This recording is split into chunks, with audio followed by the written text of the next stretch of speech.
Buenas tardes. Estaba yo esperando a Ramiro y Ramiro me estaba esperando a mí.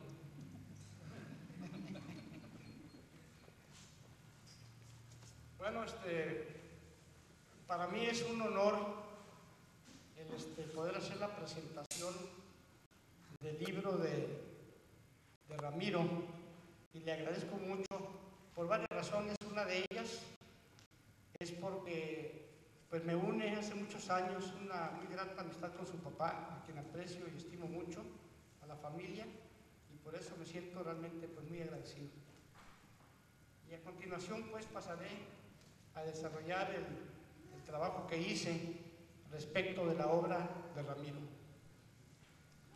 Recuerdo cuando tuve en mis manos y leí A tres pasos de la línea, primer libro del escritor ensenadense Ramiro Padilla Atondo, que trata sobre los anhelos y vicisitudes de los migrantes.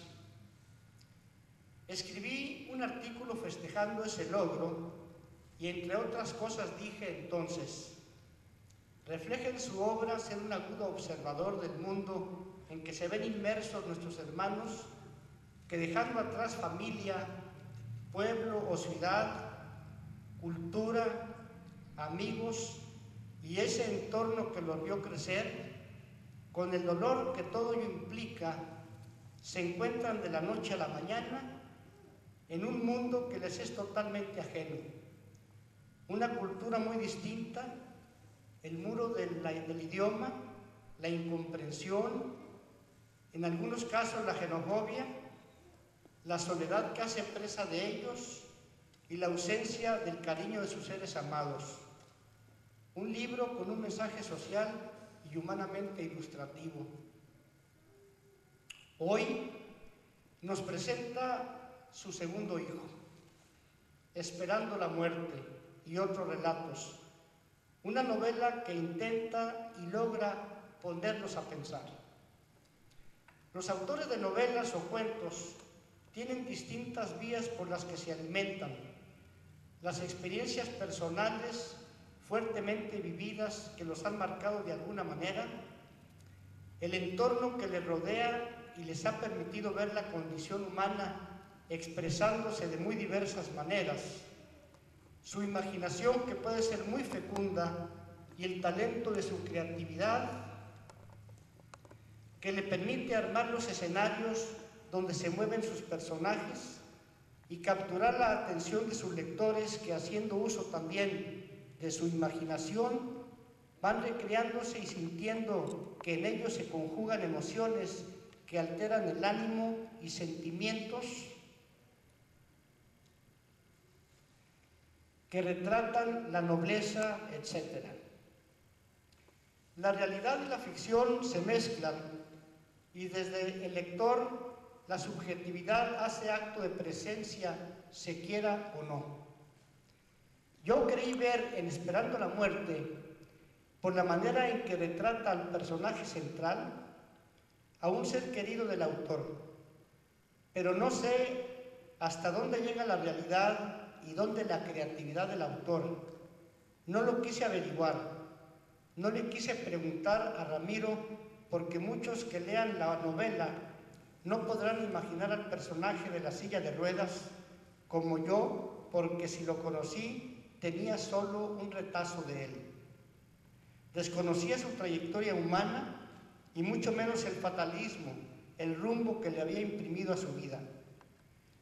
En Esperando la muerte vi el encuentro de hermanos que se aman y admiran, pero que el orgullo a veces les impide en cierta etapa de la vida dialogar con transparencia. Uno se quiere acercar y ayudar, el otro se cierra sobre sí mismo y rechaza, sobreponiendo su terquedad al amor que oculta, y la silla se convierte en el instrumento para justificar su declive, y el escudo de la familia en un símbolo que contribuye a la justificación. Una novela donde no aparecen nombres, solo dos o uno, pero allí está el papá, la mamá, la cuñada, los hermanos, los conocidos del barrio, En fin, esperando en la muerte una redención muy sui generis que se convierte en una derrota. En su relato Un funeral, nos retrata la cruda realidad que hoy daña el tejido social a toda la sociedad. El mundo de los secuestros, donde un hombre de bien, luchando por construir un futuro para su familia, es secuestrado, torturado y asesinado por delincuentes. El hecho impacta terriblemente a la esposa, hijos e hija que sienten que su mundo da un vuelco y se sienten amenazados por los secuestradores. El hecho impacta además al vecino, que ya se siente inseguro y como posible próximo secuestrado, pues sabe que los secuestradores ya no se van solo por los peces grandes. Al empleado, que hace una remembranza de su patrón, resaltando sus cualidades, sus virtudes, la relación con los hijos y la amistad que siempre le expresó en los hechos. Describe Ramiro a sus personajes muy bien, con sus rasgos psicológicos y permitiendo que nuestra imaginación les ponga cuerpo y rostro. En la contraportada se lee lo siguiente: un libro que la crítica ya aclama como lo mejor del realismo sucio de la última década. Yo diría un realismo dolorosamente crudo. En el relato de cómo mis hermanos se convirtieron en fantasmas, es quizá el más crudo, porque nos mete a un mundo de miseria, de drogadicción y prostitución, donde la podredumbre humana aflora, donde los vicios atrapan, cancelando el futuro de seres humanos, donde la falta de orientación y formación en valores está ausente. El autor, en una parte de su relato, dice: la razón de este relato es explicarles el camino que lleva de un ser humano normal a un espectro o fantasma, claro, en vida.